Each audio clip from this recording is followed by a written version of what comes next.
है आरजे मीरा ने। यह सारा संसार उसको माया जाल के समान लगता है। शमशान के इस वातावरण के कारण वहां पर संसार से परे क्रियाएं करना उचित माना गया है। शमशान का सारा वातावरण वितरागी होता है।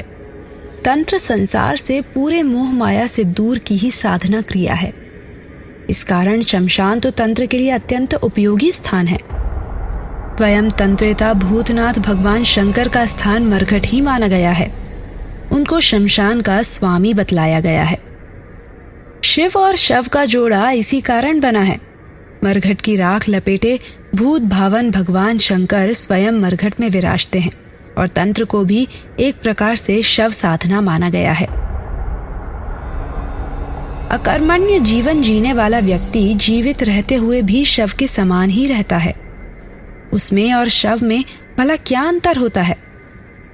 तंत्र ऐसा ही शव जीवन जीने वालों को शिव अर्थात सक्रिय बनाने वाली विद्या है। अतएव तंत्र का और शव का साथ उचित माना गया है। वैसे भी तांत्रिकों के साथ शव की अनेक बातें जुड़ी हुई हैं। अमुक व्यक्ति जो तांत्रिक था ने शव में प्राण डाल दिए, उसके आदर्श पर मुर्दा उठकर बैठ गया। इस प्रकार की बातें प्रचलित हैं। शव का तंत्र में अनेक प्रकार से उपयोग भी बतलाया गया है।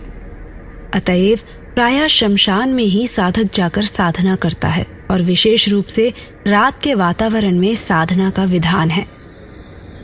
आधी रात के बाद प्रायः मरघट कौन जाता है? कोई नहीं जानता। धारणा है कि मरघट में भूत प्रेत रहते हैं, नाचते हैं और मुर्दे आपस में बातें करते हैं। ऐसे भयावह वातावरण में जिसमें इस तरह की काल्पनिक बातें की गई हैं, यकायक अकेले जाने का साहस कोई नहीं कर सकता। ऐसे वातावरण में तो केवल भैरवी ही उसका साथ दे सकती है। शमशान का संबंध तंत्र में काफी गहरा है। इस गहरे तंत्र के कारण ही खोपड़ी प्रमुख है। तांत्रिक इसको अपने पास रखता है। मानव खोपड़ी का प्रतीक तंत्र का प्रतीक सा बन गया है। मानव खोपड़ी का यह रूप केवल शमशान में ही मिलता है। खोपड़ी जगाना, नाचना, उड़ाना भी एक प्रकार से तांत्रिक क्रिया है। इसको सिद्ध तांत्रिक ही कर सकते हैं। यह कपोल कल्पना नहीं, एक सत्य है। शमशान में प्राप्त मानव खोपड़ी को तंत्र साधना में नाना प्रकार से काम में लाया जाता है। मानव खोपड़ी और हड्डियां तांत्रिक गण अपने पास रखा करते हैं। जिस प्रकार गेरुआ वस्त्र साधु का प्रतीक होता है, उसी प्रकार मानव खोपड़ी और मानव हड्डियां तांत्रिक का प्रतीक हुआ करती हैं। इस प्रकार के प्रतीक के कारण शमशान ही तांत्रिक की साधना स्थली बनी है। रात के नीरव अंधकार में भैरवी के साथ तांत्रिक साधना करता है और सिद्धियों का आवाहन करता है। तांत्रिक के इसी रूप के कारण उसको एक विशेषण दिया गया है। यह विशेषण है कापालिक। कापालिक अर्थात कपाल का प्रयोग करने वाला। वैसे व्यवहार में कापालिक और तांत्रिक में पर्याप्त अंतर है। तांत्रिक और औघड़ में जो अंतर है वही कापालिक में भी है। कापालिक के हाथ में हमेशा खोपड़ी रहा करती है। यही उसका एकमात्र साधन सब प्रकार के प्रयोग में आता है। कुछ कपालिक इसको लोहे या चांदी की परत से मढ़वा लिया करते हैं। शमशान में तांत्रिक को पूरी निस्तब्धता मिलती है। उस वातावरण में वह सरलता से ध्यान लगा सकता है। इसके साथ साथ उसके ध्यान या साधना में किसी प्रकार का व्यवधान पड़ने की भी शंका नहीं होती। भला कौन शमशान में उसको व्यवधान उपस्थित करने जाएगा? इस कारण चारों ओर से निश्चिंत होकर तांत्रिक या साधक शमशान के वातावरण में अपना कार्य कर सकता है। इसमें संदेह नहीं कि हमारे पूर्वजों ने काफी सोच विचार के बाद तंत्र साधना का स्थल शमशान को बनाया है। वह ऐसे वातावरण का निर्माण करता है जिसमें मनुष्य स्वतः को इस योग्य बना लेता है। वैसे भी तंत्र साधना का उद्देश्य न भी रखा जाए तो भी यदि कोई पुरुष रात के अंधकार में शमशान में जाए तो उसके मन में एक अजीब सा वैराग्य उत्पन्न हो जाता है। यह वैराग्य उसको ऐसी चिंतन की दशा में ला देता है कि वह स्वयं इस संसार को नश्वर मानने समझने लगता है और इस नश्वरता को ही ध्यान में रखकर उसका मन इस संसार की असारता या निस्सारता की ओर जाता है तथा उसका मन साधना में लगने लगता है। शमशान जहाँ जीवन का अंत होने लगता है, या जीवन को अग्नि देकर अंतिम रूप से समाधि दी जाती है, वहीं से एक नया जीवन भी शुरू होता है। विज्ञान की मान्यता है कि जहाँ कहीं भी किसी एक वस्तु की समाप्ति होती है, वहीं पर एक नया जीवन या वस्तु भी अपने आप बन जाती है। उदाहरण स्वरूप, यदि कागज को जला दिया जाए तो जलने के बाद वह एक नया रूप ले लेता है। कागज तो जल गया, उसका अस्तित्व खत्म हो गया और उसके स्थान पर एक नया पदार्थ आ गया। एक बार एक वस्तु समाप्त होती है तो उसका स्थान दूसरी वस्तु ले लेती है।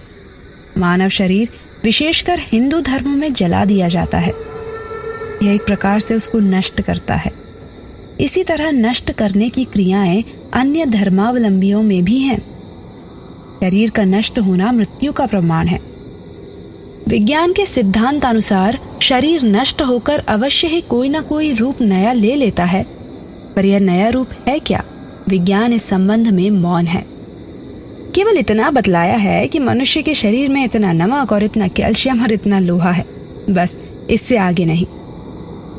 इससे आगे तो तंत्र ने ही इस बात को बतलाया है कि मनुष्य शरीर सूक्ष्म रूप में बदल जाता है। शरीर रूपी पिंजरे से आत्मा को मुक्ति मिल जाती है।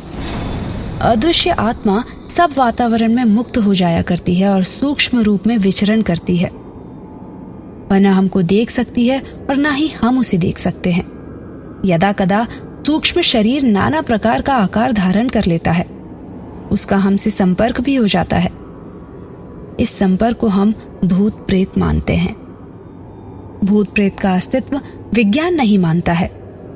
आत्म का अस्तित्व सेपरेट आइडेंटिटी विज्ञान मानता नजर आ रहा है। पश्चिम के अनेक लोग आत्माओं का आवाहन करने में सफल हो गए हैं। इसके साथ साथ टेस्ट ट्यूब में बच्चे पैदा कर सकने की क्षमता के अस्तित्व के प्रकाश में आए हैं। इस तरह अभी भी पश्चिम में आत्मा पर शोध हो रहा है। पुनर्जन्म भी तो आत्मा के अस्तित्व का प्रमाण देता है। अतएव शमशान में मानव शरीर सूक्ष्म रूप धारण कर लेता है। शमशान में ही क्यों, मृत्यु के साथ ही वह उसका सूक्ष्म रूप बन जाता है। शव के साथ साथ आत्मा भागती है। वर्षों तक पिंजरे में रहने वाले पक्षी का पिंजरा टूट जाए तो पक्षी यकायक उड़कर भाग नहीं पाता। वह फिर पिंजरे की खोज करता है और उसमें प्रवेश करना चाहता है, पर पिंजरा हो तब न। शव से सिर धुनती आत्मा शमशान तक अवश्य आती है। इसके बाद वह बिखर सी जाया करती है। अतएव आत्मा शमशान में बराबर चक्कर लगाया करती है। शमशान में एक प्रकार से आत्माओं का तांडव होता रहता है। ऐसे तांडव में तंत्र की साधना को सर्वोत्तम माना गया है। तंत्र सूक्ष्म शरीर को वश में करने और उसे नियंत्रित रखने की क्रिया है।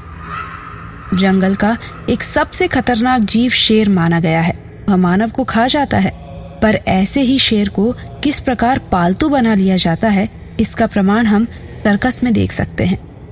रिंग मास्टर के इशारे पर वह किस प्रकार कार्य करता है, इसी प्रकार तंत्र के द्वारा आत्माओं पर भी काबू पाकर उन्हें पालतू बनाया जा सकता है।